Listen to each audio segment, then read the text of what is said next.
voice of the Rock Lobsters, Matteen Rad, and you're watching Lobster Tales. It's the best way to learn about your favorite Athens Rock Lobster players. And lots of you have been clamoring for a talk with today's guest. I may know him as Captain Fantastic, but you might know him as Carter Shinkaruk. Shinks, how you doing, my man? Doing well. How are you? I'm doing great, my brother. You're always one of my absolute favorite guys to talk to. You were the first guy I ever talked to and ever interviewed after I was hired. Looking back to that time, I can't believe, how huge it's all gotten. Thinking about the arena, the play of the team, how fervent the flame of the fans is. Looking back from how you felt back then to how you feel now, are even you surprised on how everything has gone down? Yeah, I mean, I think there's always uncertainty with a first-year program. What's the fan base going to be like? Is the team going to be successful? Kind of will anyone know who you are in town? But it's caught like wildfire, and it kind of started when you kind of got a feeling of, oh, we're onto something here. Was even before we got to play at home. I think we were on the road first, 11, 12 games, and we had that Christmas parade and kind of our first time being in the city of Athens, and people are going crazy, when our float or, when we're doing the parade, and, you have a bunch of people with the claws up. You guys are awesome. Can't wait to see you, all that stuff. And you kind of, you felt a little special, and, the turnouts for the games have been great. Fan support, walking around town, people recognize us. So, it's been a cool experience, and everything I think a player can ask for so far. One of the things I wanted to talk to you about was your captaincy. I remember asking you about getting the C when it happened at the beginning of the season. Do you feel like the importance and the weight of that letter has grown since being able to play out in front of the fans in Aikens Ford Arena? Like I try not to put too much thought into it, to be honest. I know older guy, and, kind of expected to be a leader on a team when you wear a letter, but at the end of the day, it's a small patch on a jersey, and we got lots of older guys with, tons of great insight of the game who play the game right and conduct themselves the right way. So, it's leadership by committee, and, first year captain, you're just trying to set the tone, lead by example, but try not to think about too much. Just wake up every day, go to work, and, try to do all the right things. And hopefully the guys see that, follow along. And like I said, lots of leaders on this team. It's been fun getting to establish our culture, and, having meetings with guys and constantly kind of tweak. And, hey, do we like how we're doing things this way? Do we want to change? And, it's kind of the cool thing with the first year program. You're not building off culture from years before, trying to change it or fix it. It's more, you got to create it, and you create it by committee, collective effort. And, that's the definition of a team, is everyone pulling on the same rope and trying to win hockey games. There's already been a ton of fantastic memories involved with this team in its first year, and hopefully there's still plenty of more to come in this season. But you've really had a front row view of every fantastic moment the club has experienced this year. When you look back at this first season in club history, what is the first moment that comes to mind? Probably, playing the first game at home was a special moment. Waited a little bit longer than we wanted to, but patience is a virtue, I suppose. But we did this thing after the game where, we take a little victory lap when we win, and, thank our fans for coming, and, salute the crowd. And that first time at home, had a big crowd, swept the weekend. Fans are going crazy, and you kind of, special feeling for sure. So lots of great moments. Best moment is still yet to come at the end of the season, but so far a bunch of small victories along the way. And, I think the boys are looking forward to, the last 2 months of the season, and they're the most fun, most taxing, most demanding, physically, mentally, emotionally, but it's all worth it in the end. Come May, when we're racing the cup, all that hard work pays off. One thing I've been interested about, and have asked a ton of the guys about, is the treatment of the players from this organization. It feels like something we're seeing more and more in the news recently, how players are getting treated in the minors. Your playing has spanned across the coast, the SB, other Fed teams, even in Hungary. How does this organization weigh up in terms of facilities and treatment of players? Well, facilities, bar none in minor pro hockey. I mean, it's pretty much an AHL rink. We get treated incredibly well here, and we're blessed and fortunate, and try not to take it for granted. You'd be on the ice, and guys will come up to you. You guys get treated well. Like, it seems like an unreal place to play, and bluntly, you gotta say, yeah, we're we're spoiled. Like I said, try not to take it for granted. Played in different leagues in the Fed. I don't think there's a better place to play, and I'm not just saying that. I played in different markets, and every place has pros and cons. There's not really too many cons playing here. You have good staff, good fan base, a good arena, good town, good fan support, winning team. As a player, checks off pretty much every single box that you can think of. Guys who get traded, or we signed from other teams, even different leagues. It's kind of a shocking eye moment, especially the first time they see the arena, going, holy smokes, this is pro hockey. And we try to create the standard, both on and off the ice of East Coast Hockey League standards. So it's the habits that we try to enforce every single day. And that's not just from the players, it comes from the staff. And everyone part of the organization has done a great job getting this thing going, and it's taken off. And you put time, effort, energy into anything, it's going to pay off. And that's kind of what you're seeing happening in Athens with hockey right now. I want to zoom in onto your play on the ice a little bit. I don't think there's anyone that plays as a defenseman like you do in this league. And a lot of that has to do with your background, primarily as a forward. You've seen a couple games this season at forward as well. I remember those couple games in Columbus. Was that something that made you excited getting to play at center again? Or are you seeing how much you're influencing the game from the blue line right Yeah, it's always nice to, I guess, kind of switch it up a little bit. And I think the first 29 years of my life, I was playing forward, and then made the transition to D. So when you got to go back, it's a blast from the past, and I like it. Win a couple face-offs, get to chirp our centers a little bit. That's how it's done, boys, sort of thing. But yeah, I think a lot of guys, you see Russ go forward, play forward in D. We had Demke, a couple guys.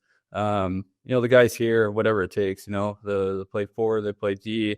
I play goalie if I needed to. It's kind of, what does the team need? And the boys are more than willing to get it done and do it for the team and organization. I was on the road trip to Blue Ridge, and it was right after the Four Nations face-off. We're still not too far removed from it. You're a proud Canadian boy from British Columbia. How heated did it get between the Canadian guys and the American guys as you guys got to watch that tournament unfold? Yeah, it was awesome. There's a lot of chirps, a lot of side wagers, and not just with the Americans, but Phil's Swedish, so gotta get my skates untied from him a few times. So it's all in good fun, but I think people are patriotic with their country. I mean, I've spent a lot of time in the U.S. I think U.S. is a great country, but proud Canadian. So when they got it done in the finals, it's definitely bragging rights, and you're walking in, your head's a little bit higher, your chest is out a little bit, and you got to kind of anytime you can kind of pick on some of the teammates and good fun, it's free game, and boys are willing to do it. I was going to ask, did everyone just kind of gang up on Phil? He's the only Swedish guy, and there's maybe a third of the team's Americans, another third is Canadians. Did everyone just gang up on Phil and bully him? I think people gang up on Phil quite a bit, regardless of the Four Nations. He's a easy target, but the boys love Phil. He's an awesome teammate, good friend of mine. I've known Phil for a long time, so he's a big part of this team, big puzzle piece, voice in the locker room. Everyone respects him. Everyone loves Phil. So, but when you can, Phil gives you an inch, you'll take a mile, just because you love the reactions, and it's all part of what we love about him. Speaking about pride from where you're from, another BC guy just got added into the mix. Kyle Powell recently signed with the team. I was curious how he's fitting into the fray with you and Garrett Milan, who are both from BC. Yeah, can't have enough Western Canadian kids on the hockey team. So he's been awesome. Small sample size so far, but he's meshed in well with the boys. Played same junior hockey team that he played with, just a few years apart. But it's always kind of nice, part of the game, which especially if you meet new people, but it's also kind of nice to have some familiarities with cities, towns, and experiences that you had back home that you can kind of swap stories with. So he's a big boy, tough guy. The conversation I was had with him, he's here for a reason. He wants to do his job. He's done everything we've asked for him so far, and it'll continue to grow with even all the other new guys. It takes a little bit to build chemistry, but that's kind of our job as players and older guys to make them feel welcome, and kind of talks of, hey, there's been a decent amount of turnover lately. What's something we can do for team bonding? I know we're talking about going bowling, and weather's getting nicer, just kind of doing something. More time you spend with the boys, the more you're going to be closer. The closer you are, the more you're going to play for each other on the ice. So Kyle's done a great job. Charismatic, fun-loving guy to loves life, always a smile on his face. So he's been a great addition for us. Well, Shanks, we're introducing a new segment to our show in this episode where we reach out to Crustacean Nation and ask them for questions to ask you. We're simply calling it Question a Crustacean. Our first question comes from close friend of the show and admin of our Rock Lobster fan page, Niven McCrary. She wants to know, which teammate would you least want to be stranded with on a deserted island? I think might know your answer. There's well, I wouldn't care about a stranded with anyone, but a few, just for the sake of friendly kind of banter and picking on someone. I'll say my boy Phil. Him and I, we get arguments all in good taste. Like we're super close, but I'm pretty sure we would be wringing each other's necks after a couple of days. And then, it like I said, all in good fun, but for the sake of, I like picking on Phil, I'll say Phil for sure. I was going to say, you say that, but aren't you guys roommates on the road? Yeah, roommates on the road. Sometimes not too many words spoken. A lot. Sometimes can't shut us up. So, but that's all part of the brotherhood. So, like I said, anytime I can pick on him and show him the video of me doing so, I'll definitely take that chance and opportunity. Well, Shanks, our next question comes from Shannon Vanskike, and you've told me this story before, but she wants to know how you lost your teeth. Yeah, it happened a couple years ago. Just kind of forechecking a D, and I think he tried to go glassing out and went my face in with the puck. So kind of knew right away that you could kind of feel they were chipped and pretty wiggly. Went to the bench, and I think there was only like 3 minutes left in the game. So let's worry about it after the game. Had some blood on the jersey. Had to go to the locker room, and then I ended up actually like pulling 2 of my teeth, and I was going to go for a third one, and kind of thought after the 2 of them were out, I'm getting a little trigger happy here. I kind of want to keep my teeth in my mouth. So I always say you got to look the part. It's pay the hockey tax every now and then. So yeah, it was cool for a couple of weeks. I had a hockey player missing some teeth. Been a couple of years. Looking forward to the day I get them permanently fixed, and but all part of the game, and should probably wear a mouth guard, learning lesson, but that's the way it goes. Like I said, you pay the hockey tax every now and then. I paid it. Hopefully no more missing teeth in the future. Adam Waters with a technical question. He says, during a power play, how do you know when to rip a slap shot or distribute the puck?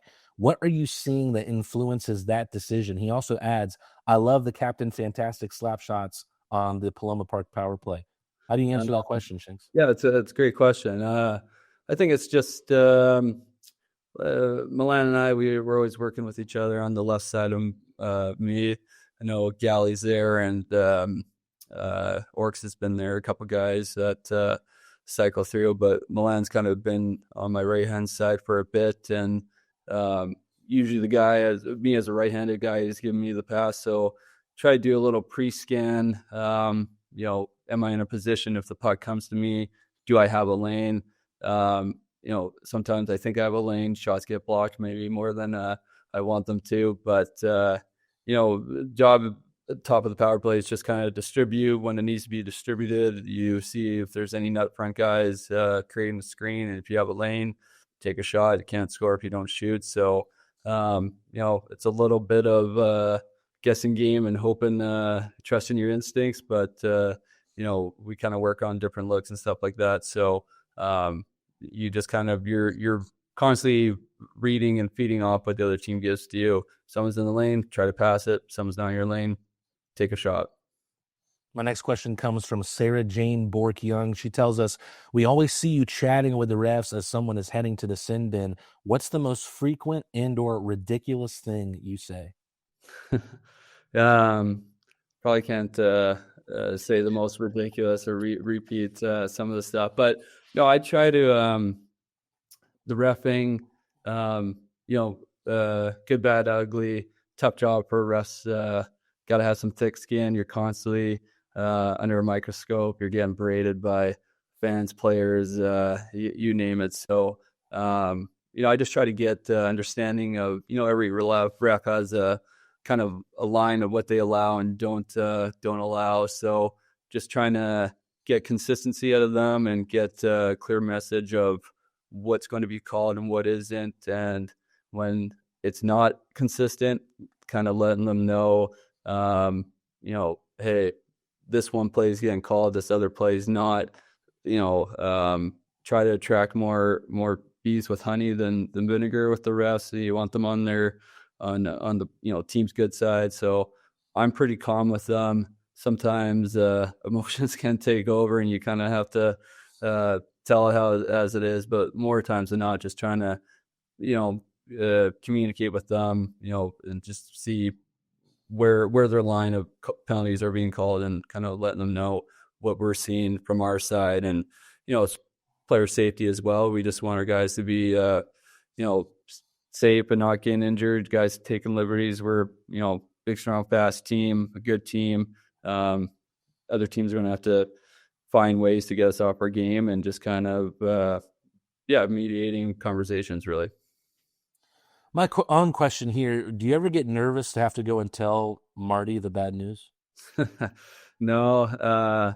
Sometimes he probably doesn't want to hear what Russ have to say, but Marty definitely, he likes to give to the rest. He's old school. He's opinionated guy, and he's just passionate. He wants to win, right? Everyone wants to win. So, sometimes you got to be bearer of bad news and don't shoot the messenger. Just relaying what the refs say. And, sometimes he wants to hear from the horse's mouth. And, but, it's a small nothingness part of the game. I think everyone's more focused on, the actual game when the puck is dropped, and that stuff is a small part that doesn't really honestly get too much thought or conversation talked about too much. Steven Turner, he's my technical maestro that helps me out with this show and our broadcast. He wants to know what your favorite thing to do in Athens is. Play in front of the friends on Friday, Saturday. It doesn't matter what day it is. We're here to play hockey. We're here to win a championship. I don't think there's a better feeling when you get to, lace them up, put on the jersey, and, hop on the home ice. So not doing that. Our apartment complex is, beautiful day today. Some guys at the pool. We'll go golfing. We'll, check out some restaurants, downtown or whatnot. But favorite place, it's got to be the rink for myself. Just love the game, love the boys, love being in Athens, and that's where it's a home away from home.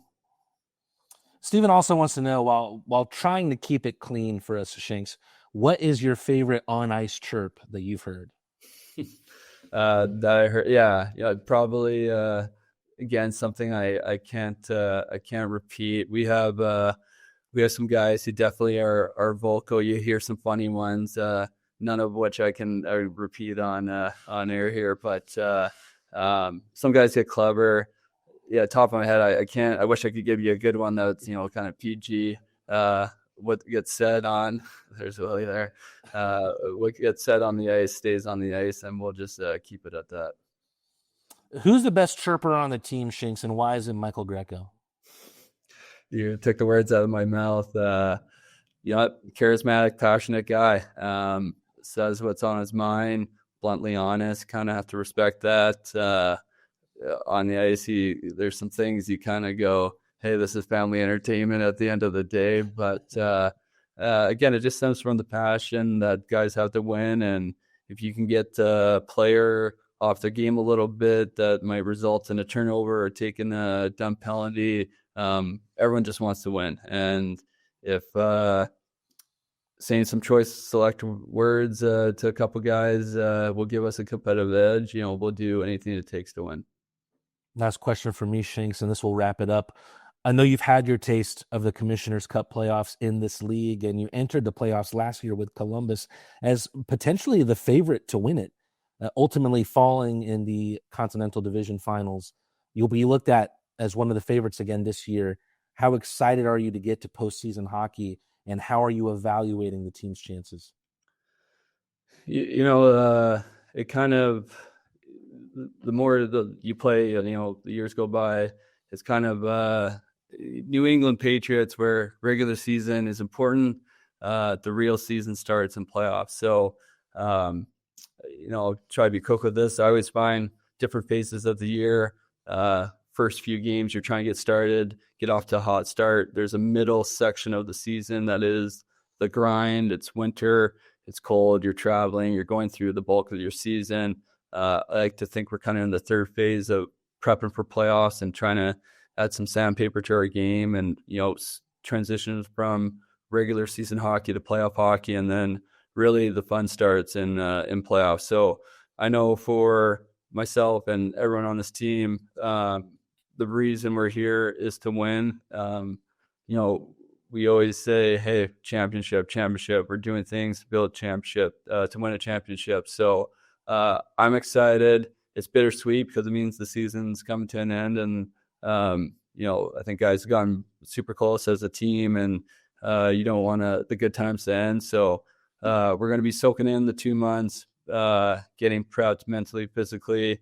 But it's exciting. We're still hopeful that we can finish first, have home ice advantage, and roll into playoffs. And it seems like all roads lead to Binghamton, but anything happens in these 3-game series. So we can control what we can control, and that's what we're going to do. But yeah, super excited to get another chance. I haven't won in the 9 years of pro I played. Major reason why I'm still playing, and definitely if we don't win, season will be a complete failure. But we're trying to do everything in our power just so that's not going to become a reality. We want to win.